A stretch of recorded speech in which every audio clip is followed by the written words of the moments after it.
on this episode of Edge of the Web. It's something that you would expect, of course, something that is trending on Twitter does quickly become a trending topic on Google. Mm-hmm. But the relationship between the two is particularly interesting, that we see the fact that there's about a 6-hour delay, like within the first hour of something trending on Twitter, searches for that topic double on Google. Your weekly digital marketing trends with industry trend-setting guests. You're listening and watching Edge of the Web. Winners of Best Podcast from the Content Marketing Institute for 2017. Hear and see more at edgeofthewebradio.com. Now, alongside Tom Broadbeck, here's your host, Aaron Sparks. Welcome back, Edgers. No? Edgers is not going to stick, is it? I don't think so. Hey, welcome back. Hey, every week we broadcast from Edge Media Studios, located in downtown Indianapolis, Indiana. We're always talking to some great thought leaders in the digital marketing space from around the planet. You need to check out all the must-see shows and audio and the news over at edgeofthewebradio.com. That's edgeofthewebradio.com. We're streaming live on Facebook as well as Periscope. So any of any of our iTunes fans, jump onto those live streams to be able to talk to the guests and be able to contribute into the conversation. That's what Living on the Edge is all about. All right. Hey, the title sponsor of the show is Site Strategics, the agile marketing organization that we actually work for. And if you're interested in what agile marketing means for you, go over to sitestrategics.com, S-I-T-E strategics.com. Give us a shout. We'd be happy to have a conversation with you and talk about your digital assets and what tactics could possibly be used to be able to nudge those competitors out of the way and start bringing some bacon home. I love bacon. I can do some bacon, yeah. I can do some bacon. Yeah. Have you ever come across the bacon taco? Can't say I have. Okay, check this out. If you actually search bacon taco, it's literally six pieces of woven bacon woven with another 6 pieces. So you actually have a bacon shell, and then you actually have bacon flavored mashed potatoes as well as cheese, and guess what you have on the top? A heart attack? Sprinkled with a little bit of bacon right there. Oh, interesting. I haven't eaten all day. I guess can you not, tell? Yeah. I'm your host, Aaron Sparks, founder of NCO Site Strategics. To my left is Tom Broadbeck. He's the director of digital media here at Site Strategics. Hello, sir. Hello. Led with bacon. I don't know if we can get better. That's a better lead than last time. That is true. But you know what? We're going to amp up. Well, yeah, I tell you what's better than bacon is Marc Irvine over at WordStream. Marc, how about that? I'm not sure if I can live up to that. That was a very hard sell, but thank you guys. It's hard to compete with bacon, but maybe I can take the edge. I'm not sure what the kosher stream looks a whole lot like, but I know that that's a really easy market to compete with bacon on. I don't know if you can do better than the bacon taco, but I'm sure you can do better than bacon today, right? Okay, perfect. Well, the bar is at bacon, so I've got a large bar to So we're going to be talking to Marc regarding social media signals, and how that actually affects search engine marketing, search engine optimization. But on every show, we lead with the leading digital marketing news. So, Marc, you ready to jump in there and see what's what? Yeah, let's go. All right, let's take you through the latest digital marketing news. I was very excited to start my reportings. This week's trending topics.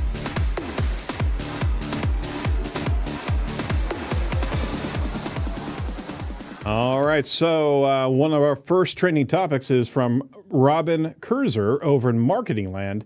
Advertisers can now use Cpm Bidding to buy Quora ads. Now, Quora has been kind of an up-and-comer when it comes to some niche, narrowly focused advertising platforms. And if you don't know, listeners, we do have a couple of Quora shows that we talked about. Basically, you're advertising in the space where there's a conversation about a particular topic, and there's other individuals that are contributing into that topic. Very much of a blog or forum type of environment, right? And these are loyalists. These are dedicated people in the space.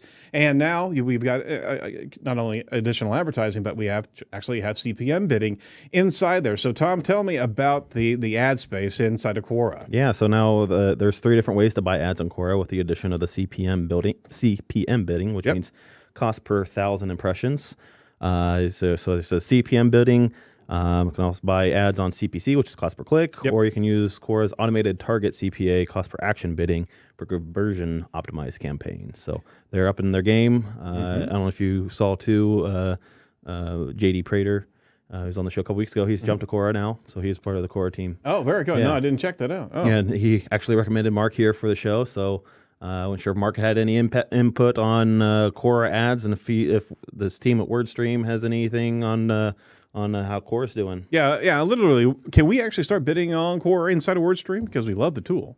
So literally ran into JD last week, and I got a little sassy with him in the fact that, well, I obviously have advertised on Quora, previously managed them directly in the Quora interface, but as we talk about like WordStream as a platform, you need to play with other platforms through an API. And I after a couple of beers, had a couple of words to say to JD about the lack of a Quora API, to which he told me that yes, it does exist. So already JD's in that role, doing exactly what he needs to do over at Quora and set players like me correct. So yeah, Quora is an exciting platform. Obviously, you're talking about people who are super engaged in a conversation in a forum. Right. It's relatively new. It's up and coming, like you said, and it's specifically for people in those particular niches. And as WordStream is primarily focuses on serving those small and medium businesses, it is something that a lot of our advertisers have begun playing with, and a lot of them see really great results through the CPC or CPA bidding. The CPM bidding, in general, when we talk about CPM bidding, particularly in a display network or in a social network like that, Right. it does reek back to that conversation of how online advertising was in the 2000 aughts or the early or the mid 90s, right? Yep. And it's how a lot of people who have been in the space for 20 something years, as they begin to buy online advertising or even offline terrestrial media, they're buying in that CPM base. So when I look at Quora making this move over to a CPM bidding or opening up CPM bidding, I'm not necessarily looking at it from the perspective of, well, how do I, as Marc Irvine or as of WordStream or as my clients trying to get these direct results, these small medium businesses, how are they going to begin to play in that space? I honestly don't think that CPM bidding changes my life at all.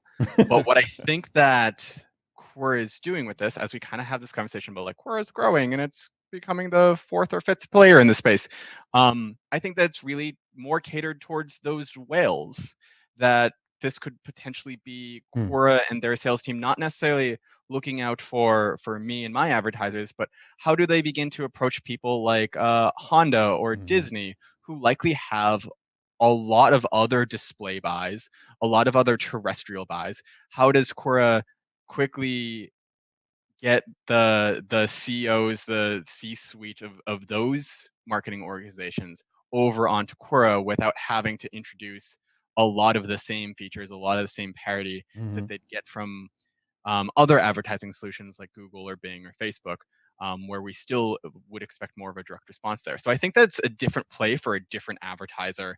Personally, does not affect me, or I don't believe affects me. JD might come and correct me after this and tell me exactly why I should be on CPM. But personally, I think that it's more of a strategic play for the organization to attract a different set of advertiser to the growing network. Now, that's an astute observation. My concern about Quora is that, and in many of these very niche platforms, is that there's a dedicated, loyal set of users there. Nowhere near the amount of users on Facebook or Twitter or YouTube or just the Google ad network. So they go there because there's a commitment, there's a loyalty, there's a bond between other Quora users, and they contribute and share information. They're answering questions, right? Now the ad space has to be very, very delicately placed, because you're going to be actually participating in those answers, and you can tag against certain categories that are not only trending but are very unique to your business or your category. As soon as you go into the CPM and the big whales come in, right? It's almost like this is one area where users wanted to go to be able to have a quiet, not so quiet, but an environment where they can have some authentic communication. And now here comes a whale to drop in there, and they're going to scatter again because monetization is just going to blow that uniqueness and the authenticity out of that platform. Would you agree or disagree?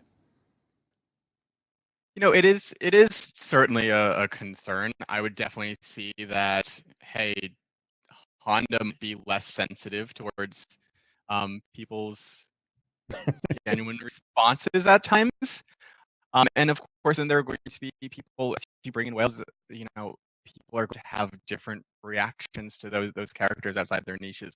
Yeah. So, like, I guarantee that there are definitely brand loyalists who do not like Honda or do not like some of these whales that are going to come in. Whereas if I'm very comfortable saying that in the digital marketing space, like, we can go out and advertise for WordStream on it, and I like to think that very few people actively hate us. But that suddenly falls apart as you're talking about like larger organizations and who are more nationally known. Certainly, I definitely see that brings into conversations not just around what the user experience is, but what brand safety looks like as well. Mm-hmm. Because now the brand is inserting itself into conversations programmatically. Right. On a CPM basis. So they're specifically just looking at reach metrics. They're not necessarily even looking at engagement thereof. Nope. And this is not a network that necessarily provides sentiment analysis of what the rest of that response looks like. Right. So is this a brand inserting itself into a conversation that is strictly negative, and not just about its brand, but a negative conversation in general? Or as the Quora user base grows, does it hit some of the problems that some of our other social networks hit in terms of what their users use the platforms to do or to espouse or to propagate? That's a conversation, and it's hopefully one that Quora in 2018 is prepared. It's prepared to grow. Yeah. But even so, I imagine that, hey, 2020, we're going to the conversations Quora is having about brand safety, about user growth, about the authenticity of those conversations is naturally going to evolve as well. You'd hope so. You'd hope so. I hope so, and I also am cautious to have a conversation about what 2020 looks like. Yeah. Let's not go there. Everything changes literally overnight. Perhaps Google Glass will come back around in 2020. Speaking of Google, over at Marketing Land, Amy Gestenhughes brings us a good bit of information. LinkedIn sponsored content can now be tracked via the Google Campaign Manager. The integration will actually support LinkedIn sponsored content for videos, carousel ads, and lead gen forms. Why should we be paying attention to this? Well, the fact of the matter, earlier this year, LinkedIn actually introduced an integration with the Google Campaign Manager for a few of its ad formats. Prior to this, we would have to be able to UTM the heck out of this stuff to be able to even see those ads coming into the space. So the measurement integration with the Google Campaign Manager not only allows you to see the LinkedIn ad performance alongside the rest of your paid spend, but also gets the attribution for your LinkedIn ads across all impressions and interactions measured in a cross-device and cross-platform manner. There you go. Absolutely. I love it. Cross-platform, cross-device. We're finally getting that attribution, and now the players are realizing that you're not going to just play in that space from an ad management standpoint. It's got to be tied to your master plan of advertising and all the different portfolio pieces that you're running ads in. So, Marc, what do you think about that attribution? So I think it's interesting in its own right. Obviously, it's a challenge that advertisers hit across as they manage a portfolio of ad networks, as they look at Google, Bing, Facebook, LinkedIn, Quora, whatever you want to have a conversation about, understanding how they play together in attribution. It's something that is not an easy thing to come to terms with or to come to an answer with, and this kind of integration begins that step. So thrilled to see that here. I'm kind of surprised to see Google so willing to immediately play in this like cross network platform, particularly where LinkedIn is specifically a non-Google owned operated system. So even as like Google is building its own attribution product, we're not seeing immediate integrations for things outside of the Google ecosystem, right? Right. That's always been like Google's priority, and of course you'd expect Google to have that kind of priority. I think it's particularly interesting though that it is building this this integration with effectively Microsoft here. I know. Microsoft, you know, that other search engine, that other thing that would traditionally consider itself a competitor towards. But from, you know, this comes to me and being a platform manager myself at WordStream, it's an interesting opportunity for Google here to gain that insight into what people are advertising outside of the Google platform. There it is.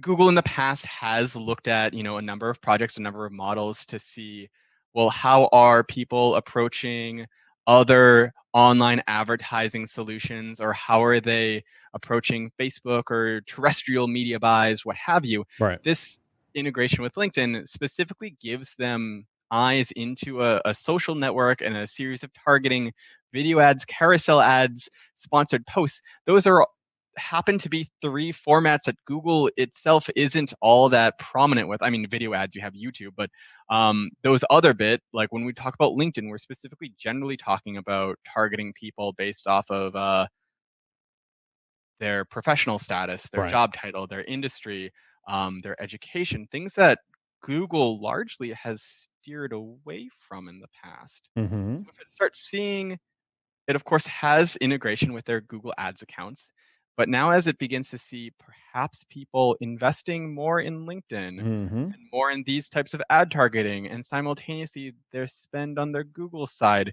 decreases at the same time, that does influence product roadmaps. And although this is, you know, a free tool, easy to use tool for advertisers to make the most of their LinkedIn campaigns and their cross network campaigns, that if there's not a cost to it, then the product it's selling is you and your data, and that is going to gear some decisions in the long run on Google's side. Or at least, you know, this is Marc Irvine speculating about what Google is doing with data. Of course, what I hope them to be doing with data, and that's to make their own platform better. Yeah, go ahead. No, I was just going to say my naivete might show here, but is that a way for Google to get some of LinkedIn's data in terms of that data, like you're saying, their job title and that sort of thing? Is that a way for them to get that data since they don't have it? Or is that possible through this, not possible through this connection? I'm not sure if that one-to-one, like that demographic targeting, like I imagine as you play around with it, you could like G-CLID, but then the G-CLID won't talk to the Microsoft Click ID. So one-to-one, is that immediately possible? No, but could you then begin to make models based off of the fact that you see, hey, all of these people from this campaign coming through and then coming back through another channel and then matching that device and playing around? Like perhaps you can begin to build models there we go. Yeah. to target people Got it. off of it, but I would not play it as a one-to-one of, hey, this is Marc Irvine's phone. Marc Irvine is senior data science at this company called WordStream, blah, blah, blah, blah. Although they probably already know that because like, that's Google. But they're probably Yeah, going that's to Google. they're probably going to double down and actually allow you to build some custom template reporting inside of Google, where you can have all that data and it matches to the advertising scheme that you have and all the different contributing factors on the LinkedIn platform. And then now Google actually has those template structures that they can see, you know, because we absolutely know that information is not in our advertising space right now on Google. It gives that new kind of additional platform of management, but they're going to be scooping that data in for all these different platforms.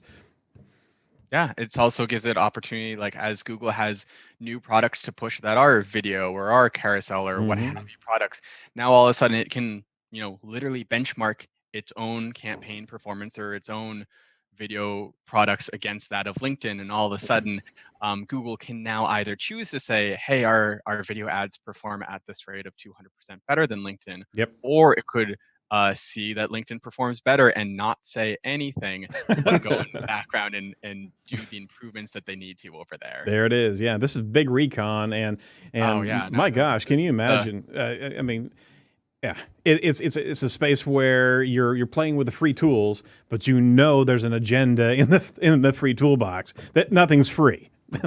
Yeah, I'd love to sit in on like the product manager conversations around these types of free tools, just to understand exactly, hey, because free is always a path to monetization, one way or another. And I'm sure that like I'm talking to SEO folk about it who know that all too well. But it's interesting to me. No, yeah, you're absolutely right. To bring in our last article today from Search Engine Journal with Roger Monti, Google tests double featured snippets. All right, so several people have actually reported seeing double featured snippets in Google search results. Now we're talking organic here. Double featured snippet is a featured snippet with a second featured snippet beneath it. The arrangement effectively shows information from 2 websites, and advertising in the space normally showing 10 websites. So literally, 10 questions here and 10 questions there. And if you don't know what the featured snippets are, ask some question that's a general question enough. You're going to get some content above the fold, above the organics that will be a derivative of a site that is actually that Google's claiming as an authority in that space. And you're going to be, it's a fantastic amplifier of SEO, and let alone the fact that if you're getting endorsed by Google, it's a huge accolade, and it certainly does bring a heck of a lot of value to the domain itself. Have you come across, Mark, the featured snippet side of things? I know you're conventionally in the paid space, right? Yes, but WordStream's happy to. There was a brief moment in time where WordStream had the featured snippet on featured snippets, which is kind of like the gold medal of SEO there. And that will be a shout out to my content team and Lisa Gabbard back here. But it's always been something that we've been, our content teams wants to own in our own space, of course. Yep. So it's definitely something that we're knowledgeable towards. Here, seeing the double snippet, I've very mixed feelings on, because of course, like, hey, snippets of course have this positive reaction when you're there. Of course, it helps SEO to endless bounds. But then seeing the double snippets, when I see the double snippets, I've always seen them almost using the exact same Data. kind of data that you would see, like, so that the first snippet, in that example in the article, that first snippet is a bullet point list, that very easily structured data, and then that second snippet is again a bullet point list in the very easily structured data. That it does kind of, I hesitate to say the word, that it incentivizes a very uniform writing or uniform content about the web. But generally, and we do see the fact that these featured snippets do prefer structured data over unstructured data, right?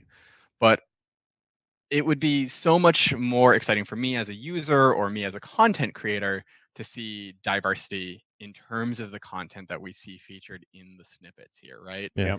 That if I saw, a list or a table, and then also a paraphrase or some kind of additional content, extract, that was something like that. Yeah, something that was supplemental to the original snippet. That's such a better user experience to me, and it also incentivizes content creators to write different kinds of content, rather than what I don't want to do is I don't want to go back to 2014 and have 10 crazy things.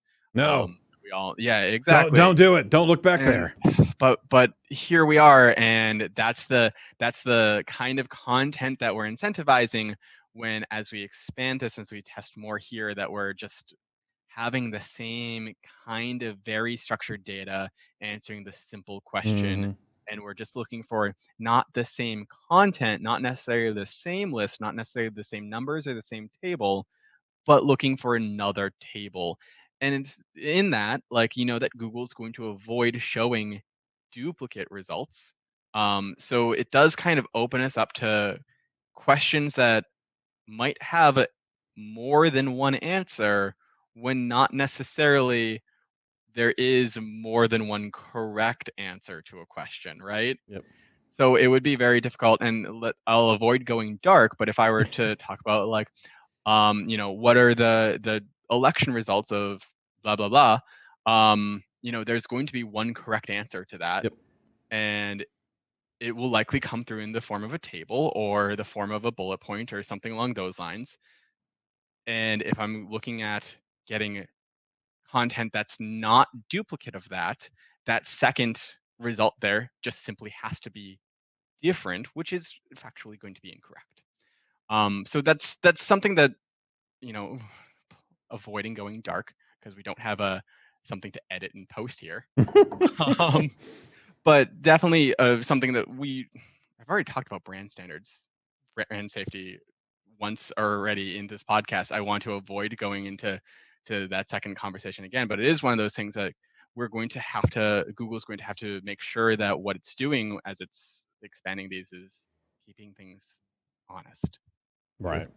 Yeah. So I mean, that's where I was going to go. It's all going to be dependent on the search query. So like the example, best places to study abroad. What's the criteria? Subjective. Yeah, it's so subjective. Yeah. So I get it happening too there. I think this is also a play for the home hub. Mm-hmm. They're going to have the screen with these results on there, and so people can swipe through them. I think it could be leading up to something like that.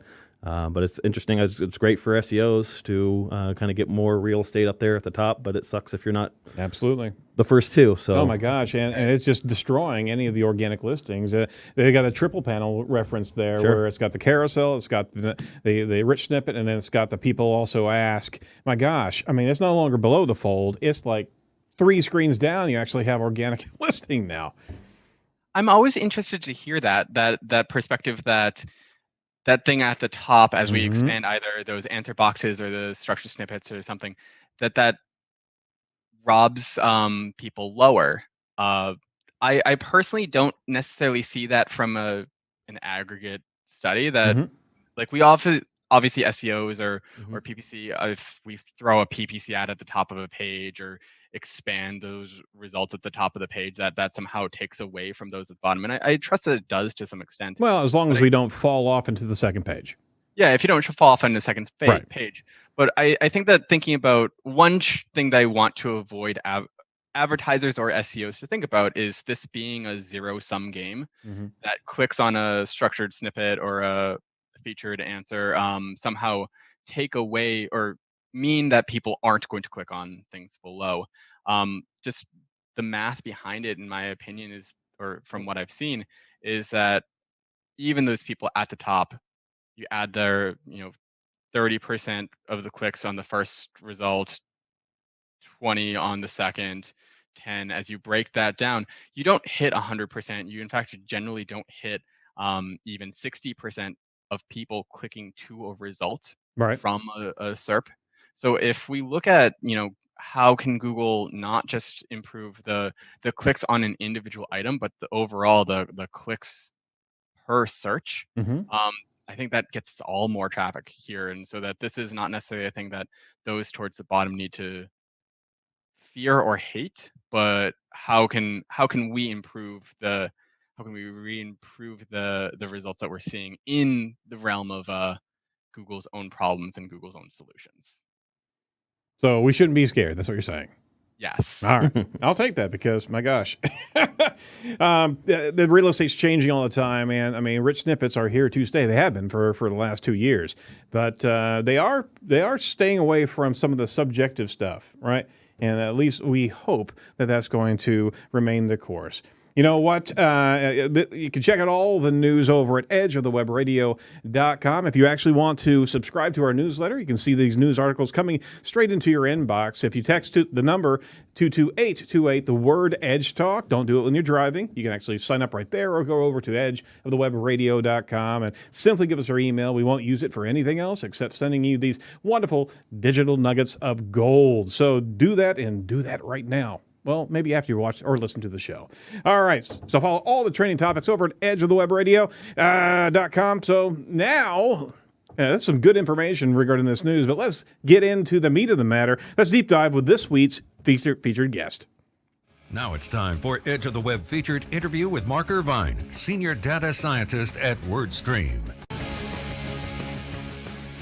No deep voice guy. It's Marc Irvine, not Irvine. He didn't get the memo, Mark. I'm sorry. That's totally fine. Please, if that's the worst thing I get called today, it's been a good day. Well, Marc Irvine is actually responsible for creating WordStream's data-driven industry research, which analyzes data and spots trends in Google Ads, Bing Ads, and Facebook Ads. He's also a regular on webinars and conferences from around the country. He's also been featured on CNET, The Washington Post, and CNN. That's the official backstory. Now, Marc, we all get to these places in circuitous routes. So tell us about your background in digital marketing and how you came to get to WordStream. Yeah, so I actually unfortunately have video on me, so I can't necessarily hide my age and pretend like I'm an adult in the industry, right? But so I actually come from a strict math background originally. So if I told you what my degree was in, I have a master's in stochastics. Which is a sister branch of statistics. And originally, when I graduated college, I was working for ESPN in the New England Sports Network, and I was following a lot of hockey statistics, right? So are either of you guys hockey fans? I can't say I follow a team, but I am familiar with the sport. Okay, so effectively, if you indulge me for a second, it was during the era of Moneyball and people genuinely thinking that, hey, if we there was a sudden interest in the populace of how do numbers drive sports, right? Yeah. Mm-hmm. And so I was at the time one of the few sports analysts working through the NHL media division.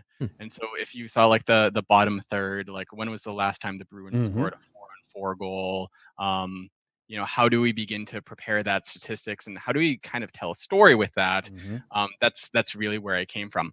And then hockey has a unique part to it, and that's that it's a winter sport, and that come the Stanley Cup, once the Stanley Cup is over, every year I would take a summer job. I would go bartend, or I would go be a temp somewhere, just to live a 23-year-old lifestyle. But in 2012, the NHL went on lockdown. At the time, I was a summer temp at a paid search agency, and I didn't have an NHL to go back to. So that's really how I ended up in the industry, started doing paid search. Obviously, it's one of those things that was very complimentary, because at the time, online advertising, it was beginning to brew a whole lot of data. And yet a lot of the people in the marketing space, or even in online advertising, didn't necessarily come from a data background. Most people who end up in marketing come from, they went through a marketing background. And if I think about what college, my friends who studied marketing in college went through, they took stats 1 at some point and then got a B in it, and then tried to never ran away from numbers altogether. Never do math again. My mother would always tell me the joke when I was in college that I should major in math, because if I majored in math and I promised to do everyone's math, I would always have a job. Well, back up a second. If you promise to do everybody's math, you'd always have a job. I mean, from a professional standpoint, if we're not going back. Okay, everybody needs to check the other scores of all the classmates of Marc. If there was a pattern there statistically, maybe he was doing everybody else's math. That's fine. You've got a whole lot of marketers on the channel, and none of the marketers are going to want to dive in and do that analysis. So my job safe here harbor. Is safe. Yeah, exactly. There we go. So that's the big thing to draw attention. So, anyways, it was one of those great opportunities. There's tons of math in marketing. A lot of it wasn't being used. I was able to play around with a lot of aggregate numbers from that agency to begin to build some studies that most people would begin to be afraid of, if no one's going to dive in to regression models or multivariate or linear algebra, whatever have you at the time. I ended up conveniently being down the street from WordStream. A recruiter reached out to me about a paid search position at WordStream. I started talking to them. They told me, the recruiter actually told me oh, I don't think that they'd ever be interested in someone who just does math. But let's put your name out there. I had that interview. They told me still, this isn't that role at all. They're looking for someone to do marketing. They made a mistake and they hired me. And it's 6 years later. So you've been 6 years with WordStream. It's actually kind of funny because we always talk about the convergence of analytics to marketing, and I mean they've have been polar opposites back in history, and there's such a convergence now that they overlap, and the marketing discipline must incorporate analytics, must incorporate programmatics, must incorporate data analysis. So, I mean, it's apropos that we're talking about this because in the same vein, analysts have to, if they're in the marketing space, right? They can't just stay in a space watching the numbers. They gotta work with the marketing creatives because that's where the numbers are affected. That's where you're going to see that pop of unique thought that's going to translate into performance-based metrics. So we're here at this nexus now, right? Yeah, no, it's really exciting, particularly as we continue to talk more about like automation or around AI or ML. These are buzzwords that get thrown around in marketing a whole lot. Mhm. And what is the future? The future is AI, right? Yep. But what does AI mean, and how is that different than ML? And how is, as Google specifically invests more in ML, um, marketers really do struggle a whole lot with, well, why is my machine learning model, why is it taking so long to learn? Why is it so challenged? Why does it produce such weird results at times? And that's specifically a design that exists specifically. Like, we hope that an ML model does fail and fail frequently in the beginning. So it can But learn. that is, yeah, so that it can learn. Mhm. And that is different from AI, where AI specifically has priors or has guardrails built into it so that it does not just throw out a wonky result to the left or a wonky result to the right. It basically does what we would expect it to. And these are entirely different solutions to a Hmm. problem.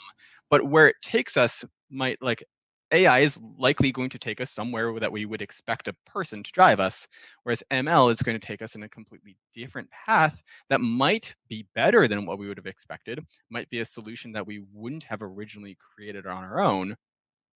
But that's how it got there, is a completely different path altogether. So as SEOs, SCMs have more and more of this conversation, Mhm. it's actually one of those things that it's been a pleasant surprise in my tenure in marketing to see the fact that, okay, I actually am having conversations around stochastic events or around Markov chains or this kind of thing that I wouldn't have expected, 4, 5, 6 years ago to be entertaining marketers with these kinds of conversations. Like, basic statistics was what we were doing a couple years ago, and now all of a sudden, like, this kind of growth is fast, it's scary, but it's really important that we understand what it is that we're doing Mhm. in a digital programmatic world. Oh, no, absolutely. And we've had a couple of conversations here over the last few months regarding programmatics, as well as in the space of the automated area of marketing, where you have such a myriad of permutations that could never be created by a single advertiser. We're taking advantage of such a depth of, a new barrage of advertising possibilities. The fact of the matter is, you got to put guardrails on that, but it's a new space of intake and observation that we've never had before. So this migration to ML and the discipline that comes with it to actually know garbage in, garbage out. As well, you've got to have that scientific methodology when it comes to marketing analysis and hypothesis, and which is actually really, really interesting, because there's a heck of a lot of marketers that are uncomfortable in that seat, right? Yes, a lot of, like, we still have, what was it, Mad Men? Is Mad Men still going on? It was like big a couple years No. ago. Yeah, I don't think so. No. Okay, but like, that was most people who are in that CMO role, like, specifically got in that CMO role because they wanted to have that kind of marketing vision or Mm-hmm. advertising vision. They wanted to relate. They want to tell a brand story that their personas that they defined Right. um, would relate to. And so a lot of this was like a lot of this became me marketing to myself, right? Right. That I had a worldview, and that now I assume that everyone else follows that same kind of worldview. And even if I could interject, even in a Yeah. space where it's not only marketing to yourself, but you're actually persuading those around you to believe in that marketing vision, where there's never been any type of supportive metrics along the way. So there's an entire realm of marketers that are, it's like an echo chamber, and they're only just they're not governing themselves with actual performance data. Sorry, go ahead. Yeah, no. In fact, my team, for better or for worse, will know that I feel very uncomfortable in a room where everyone in the room is just agreeing with one another. Mhm. And so Yes, you're then right. yeah, exactly. That there is no that, like, marketers A, love meetings, and B, love that meeting where like everyone agrees with what they're saying, and that's just how, like, corporate culture is at times. Hmm. Um, Part of me having that senior data sciences title is more so the fact that I can get away with saying the words, but do they? Or you know, do we have any evidence to support that? Just so that we can begin to grasp of, hey, am I telling a brand narrative story, or are we honestly just basing our next moves based off of data? And I Right. think that's one of the more interesting things of, as Google, as Bing, as Facebook reaches everyone, I am not everyone, and my brand story is different than a whole lot of other people who might relate to my brand. So even what I look for in marketing, or what I look for in evaluating success, Hmm. is wholeheartedly different, because the fact that, like, hey, I come from this cold math background, and I'm of an age, a gender, and everything else about me. That's very different than my CMO, which is very different than a lot of my clients necessarily. So how do we merge all of this together and come up with a solution that honestly answers everyone's question? That's not something that we're going to hit quickly with AI at all. Mm. But even with ML, there's, as we talk about, Google reaching 3.5 billion searches Mm. every single day. Oh, a lot of work. 3.5 billion across 8 billion people in the world, or I guess 6.5 connected to the internet. This quickly suddenly becomes a large problem, that the math behind it comes to the fact that you're not going to hit a convergence on this for closer to a decade, if ever. No. And that's just off of like one segment right there. So it's very interesting about how is it that we're answering very complicated questions to very different people. And that's one of the things I'm most interested, both in the evolution of search, but also in the evolution of social. And that's a great segue, because we wanted to open up one of your recent talks. You talked about social signals being able to be interpreted and guiding search, where in decades past, I mean, honestly, SEO has been around 2 decades, which is amazing in its own right. They're almost 3 decades.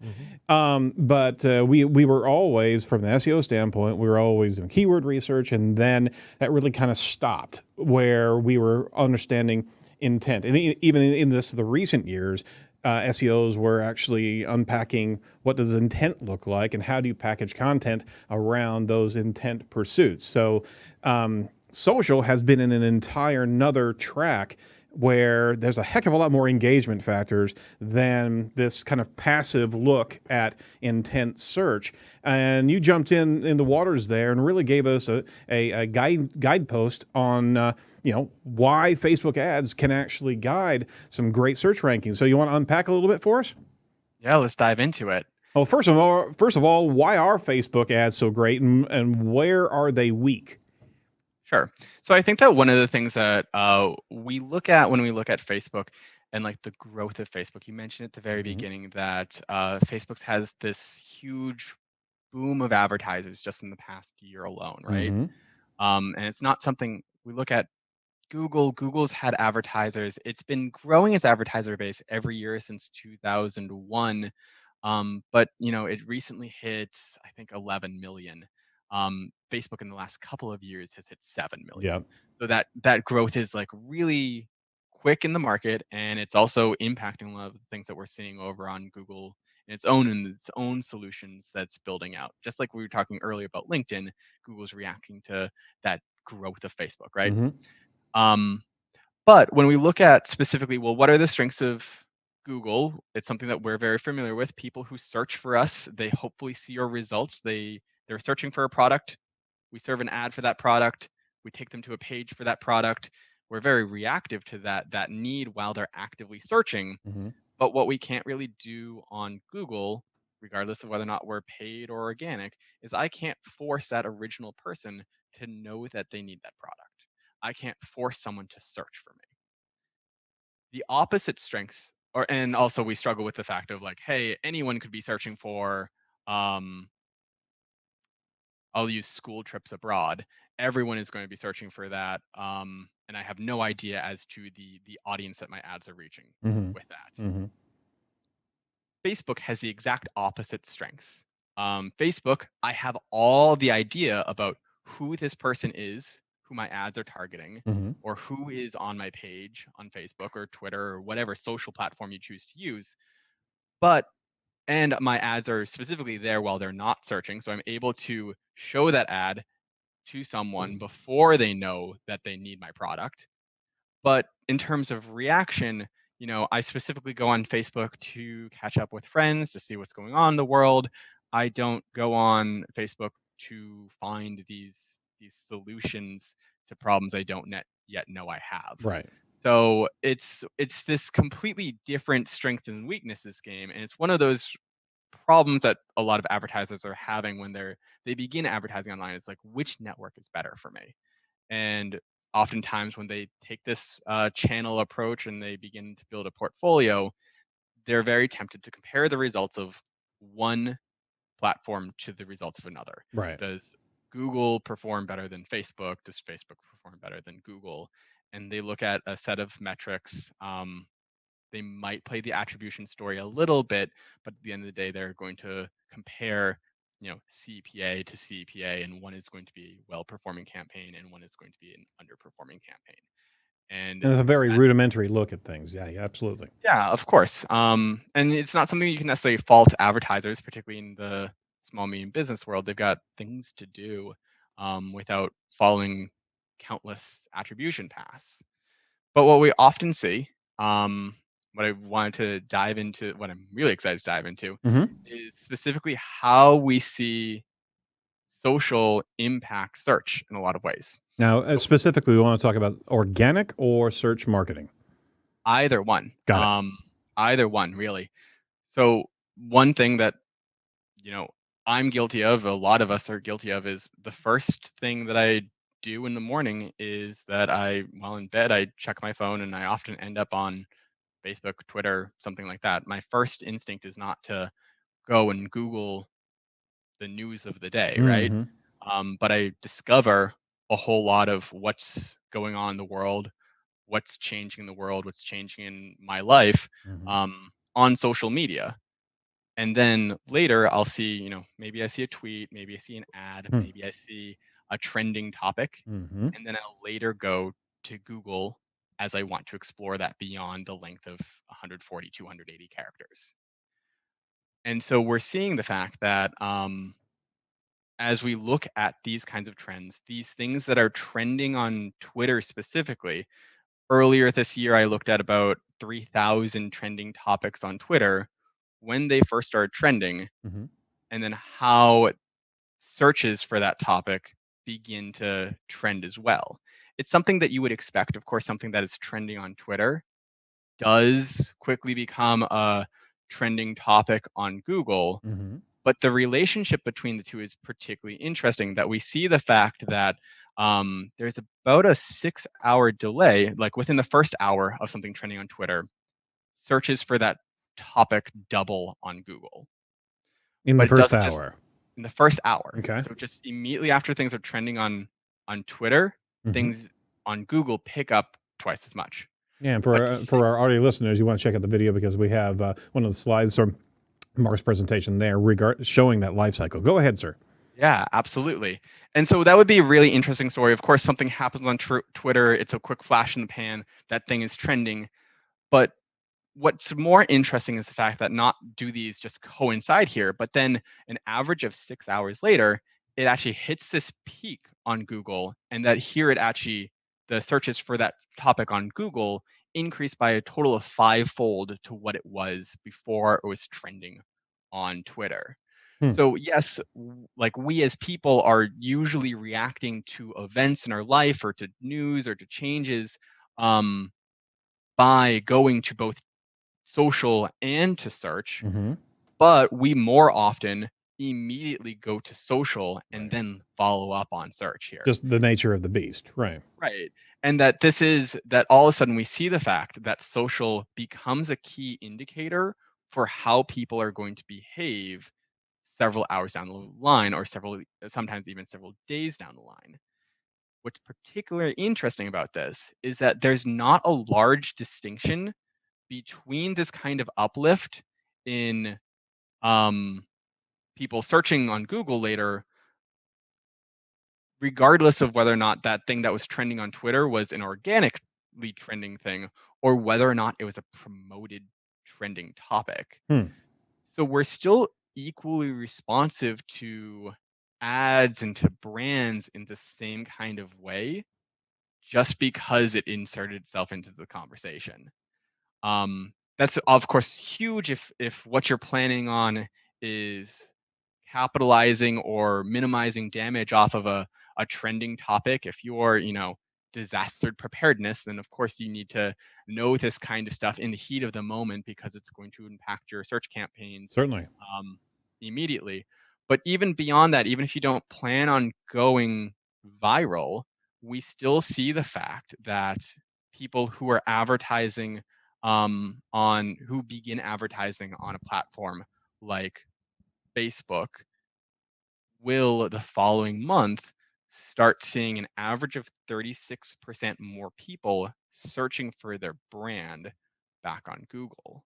Okay, so let's look at the timeline here. You got trending issues, either promoted or organic, from a viral standpoint inside of these much more engaging platforms and the lifestyle platforms, basically. Then you have a response in the education process. They're looking up more, but you're saying that you also see an additional 30% higher search on these particular factors, even a month out? Yeah. So just by a brand beginning to advertise cross network, Right. we do see the fact that, that Facebook ad, do people necessarily click on that Facebook ad, engage in that Facebook ad? Response interaction rates are relatively low to what you'd expect back on the Google search result page. Mm-hmm. But those impressions still leave an impression. And that over time, as you show a user multiple ads on these networks, even if it's just a small budget type campaign, I think that when I was looking at this particular study, all of these campaigns were just campaigns of a couple. I think it was between $1,500 and $5,000 kind of budget. Mm-hmm. But back over on Google, all of a sudden they started picking up a whole lot more branded searches, and those branded searches aren't necessarily exclusive to just paid results or organic results, but all of a sudden people are searching for this brand that Mm-hmm. they were unfamiliar with originally. And this is a great way that your social ads, hopefully your social ads go out there, they leave an impression, they have some direct ROI to them. Mm-hmm.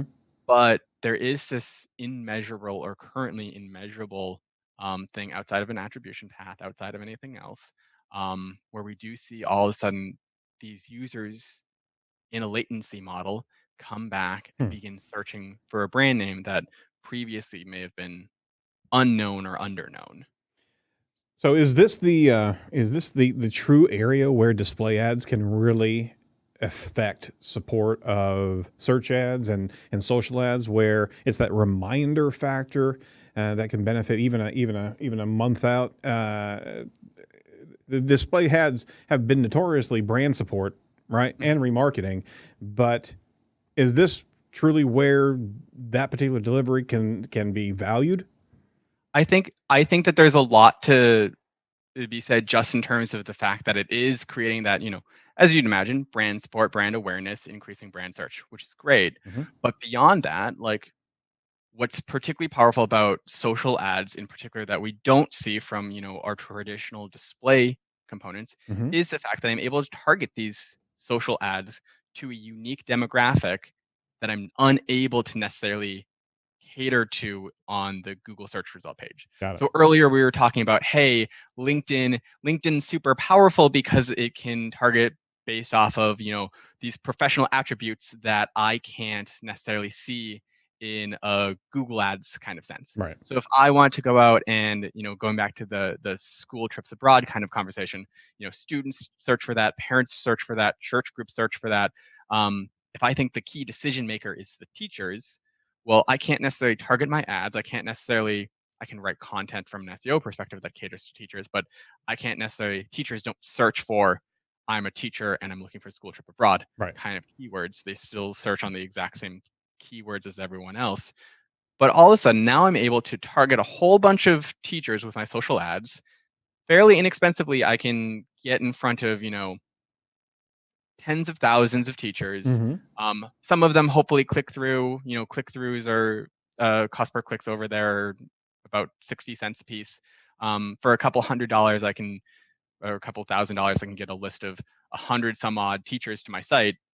Now, if I were to leverage the fact that these people are coming through that particular campaign, I could begin to remarket to them across Google and back on the search result page. Right. And I can now specifically cater. I know the fact that, hey, these teachers I expose my brand to hopefully are going to come back. But now I know the fact that these people from this campaign, I can begin to specifically create strategies in my advertising accounts to reach out to them, to write ads to them, to bid differently on them. Right. And now I have this additional, as an advertiser, I have all this additional information to segment my audiences on. So you have to use. I'm sorry, I didn't mean to interrupt you there. Oh no, I'm just saying it's the coolest thing. Yeah. Okay. Well, the fact is, what we're talking about here is using ad mediums in different ways to be able to, based on the delivery channels and the demographics that we can reach in one space as opposed to another space, you're really flanking the audience and being able to, one, get engagement first, but also be able to conduct research basically with your other tool sets to really get. It's almost like you're holding a candle up in a dark room, right? And you're starting to find the dimensions of the room, or you're walking around this object. Now you can actually get a little bit more illumination by the not only the nuance, but the native differences of these different platforms. Is that what you're saying? Yeah, and it's something that's currently outside of a lot of the tool sets that we use today. That's right. Facebook has this great audience solution. It can't tell you what people do after they don't convert through a Facebook ad. We love to look at Google Analytics as our source of truth. But as we talk about audiences, or as we talk about campaigns that do go across multiple devices, multiple users, multiple influence paths, this does change a whole lot of that, hey, Google doesn't even necessarily have the visibility into the fact that all of these people from this Facebook campaign might be teachers in this case. Right. But I, as the advertiser who is the master of my own domain, can go in, I can see all of these things that I've set up as a path. And it's also easy for me to track specifically, okay, does my, all of a sudden, this goes back to the conversation of, is my persona even a correct persona? There it is. I started this off with the assumption that the teachers were the key decision maker in this entire purchase funnel. But if I'm not seeing that conversion rate, if I'm not seeing that translate into actions, then how can I begin to translate that into ultimately adjust my marketing way faster than what I'd be able to do over on social or over on Google? The guy, you said it correct, is that it's not the end all be. No platform is the end all be all to be able to understand an audience, and they have to rise above. And there are no tool sets to be able to create this measurable factors based on the hypothesis and the changing hypothesis that you're making from that. And that's where machine learning, we'll get back to that. That's if you're going to pour it into any place, that type of model, you're going to pour it into machine learning to be able to ping and be able to give itself guidance, as opposed to AI, like I said, is very framework oriented. There's got to be this evolution of this intuitive analysis based on what you're planning out in these different advertising media. As great as their analytics are, and they're all maturing, it's still additionally an echo chamber in those different platforms, right?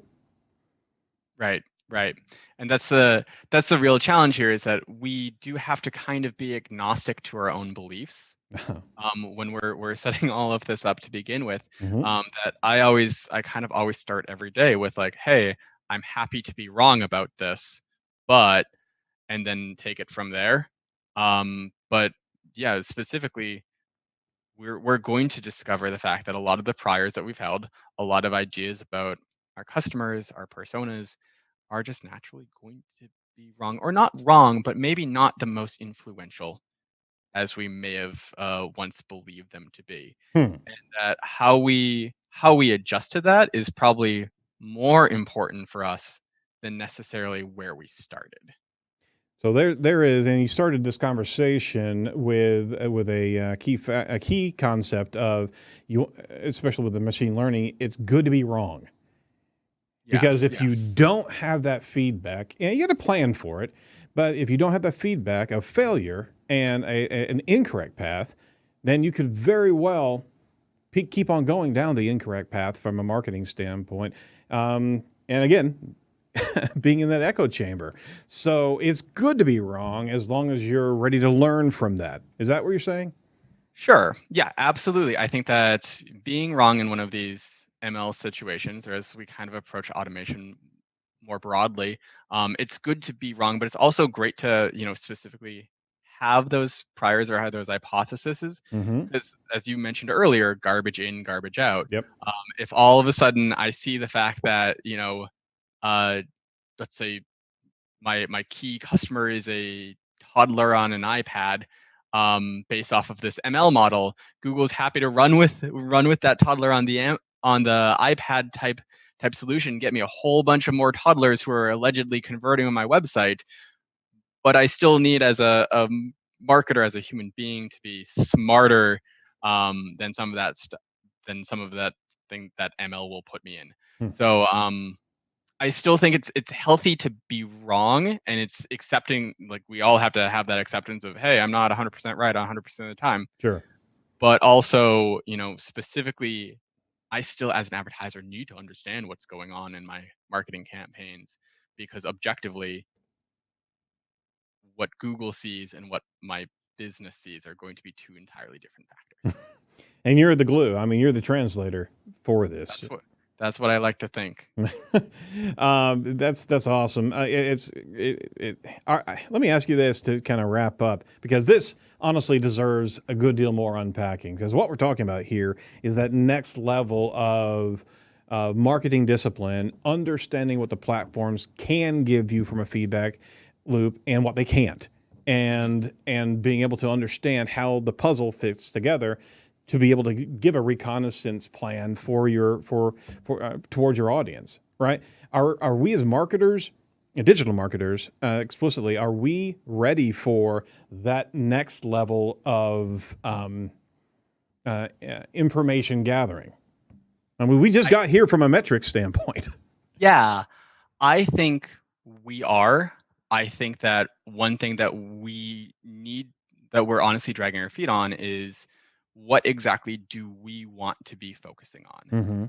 As Google automates, like, it's 2018, Google is automating a lot, but when we actually quantify or list out what Google is automating, a majority of this stuff is stuff that I would not love to own from a strategic level. That is not, do I want to write ad copy? Do I want to adjust bids? Do I want to adjust XYZ along the way? A lot of this is manual stuff that, yeah, sure, I did 5 years ago, but I don't necessarily need to forever down the road. But the things that I need to do are to think more strategically about, okay, so maybe I do believe that my key decision maker is teachers, or maybe I think that my teachers behave differently than my parents or my church groups or something along those lines. Right. How do I write these priors, or how do I begin to guide Google's machine learning towards an offer or towards a solution that I think is appropriate for these different personas? So am I going to own every step of that? No, but should I understand how Google is doing this and help create those priors from an AI perspective, those guardrails, Right. that as Google A/B tests the ML versus this thing that I statically created. Well, is this thing that I statically created still the best thing compared to this ML thing? How do I begin to honestly leverage ML in conjunction with what I'm doing, rather than a lot of things that like us as marketers are having conversation about is, oh, automation is going to put me out of job. Right. I don't see that happening anytime soon. But I think that it's unless we don't think of how do we work alongside it. That's it right there, is planning the marketing program, the marketing campaign, with the anticipation of changing course and feedback. If you're bound and determined to set a plan in motion that has no way to steer, right? Then again, you're in this echo chamber. You're only going to get the data that you're anticipating to get. You have to now program a campaign to be able to have an open channel of feedback, and you have to think through what you're going to do with that feedback, and you also have to plan the structure in a way that it's going to be open enough to learn along the way, as opposed to one particular set of ad criteria and you've got no true measurements from. Sorry, I gotta go down a rabbit hole here. But yeah, no, this could never end, to be honest. It's the show that never ends.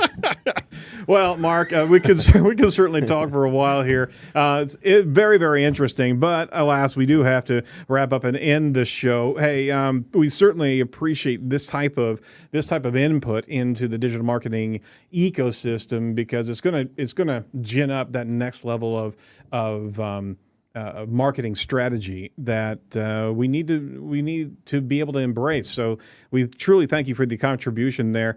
Hey, we always ask of our guests a couple questions to wrap up. What bugs you about the industry that you're in right now?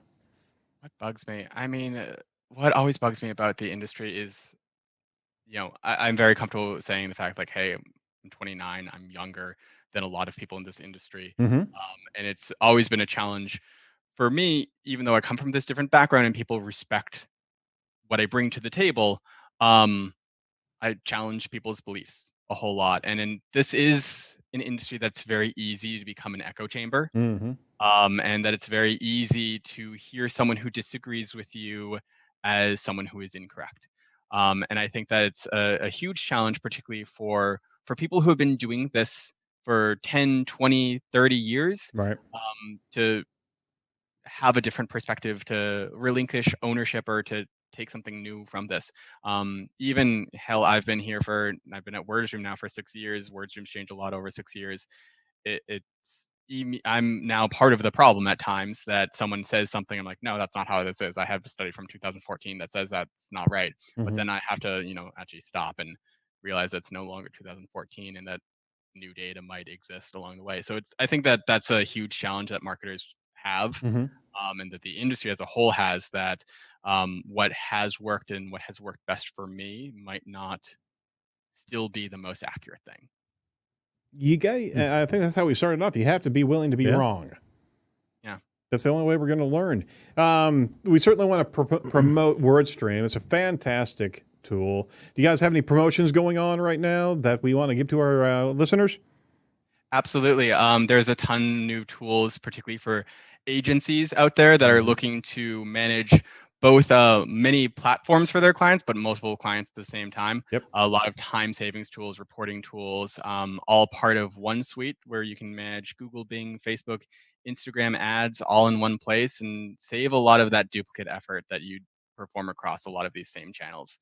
So always happy to talk to agencies or even advertisers who are just looking to take back control of what it is that they're doing online. It's a great tool, and you've certainly rolled out a couple neat new features regarding dynamic ad building and the like. So those things are sharp. They're generating HTML5 ads, and we're already seeing results with some of the ads that you guys have wizardly created for us. So good stuff. Good stuff. Holy moly. Great. I love to hear it. Well, a final word for our audience, both the listeners and watchers, from a digital marketer guidance standpoint, what would you say to them? Oh man, enjoy 2018 because 2019 is coming all too soon. Don't. No, there's a lot of stuff. There's a lot of stuff on the horizon, both at WordStream and in the broader digital space. Obviously, you're seeing Google rise with a whole lot more audience solutions. You're seeing Microsoft rise with, they recently started updating some LinkedIn stuff into the Bing platform. Microsoft is really coming into its own as an ecosystem and an advertising system. Facebook was going through a lot for better and for worse, but it's still one of those things like you're seeing a whole lot of these channels play more and more together. So look for more kinds of those integrations in the future. Absolutely. All right. Well, we certainly want to make sure our audience follows you on the socials. Marc Irvine with an E, 89 on Twitter, as well as LinkedIn and Instagram. Oddly enough, there's no Facebook link there. I don't think you guys necessarily want to. It's just a different medium, and you're looking for different content on that network. If you guys want to hunt me down, like I am Marc Irvine at WordStream on Facebook, you'll find me. But the content you're going to see is not going to at all be about digital marketing, I hope.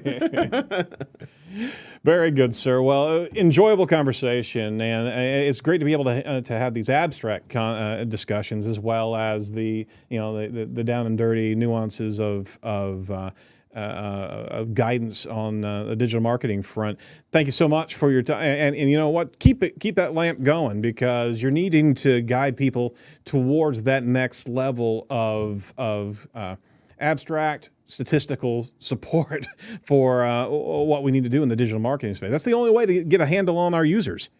Yeah, absolutely. And thank you guys for having me. This has been a blast. Absolutely. Not a problem. Not a problem. Well, thanks so much to all of the listeners and watchers of Edge of the Web Radio. Thank you as well to the special colleagues over at Site Strategics, as well as our guest, Marc Irvine. Make sure you check out all the must-see information over at edgeofthewebradio.com, edgeofthewebradio.com. We're going to be talking to you next week. Who are we going to be talking to, Tom? Andrew Garbison from Luna Metrics. We're going to talk about some Google Data Studio. Sweet. Yeah.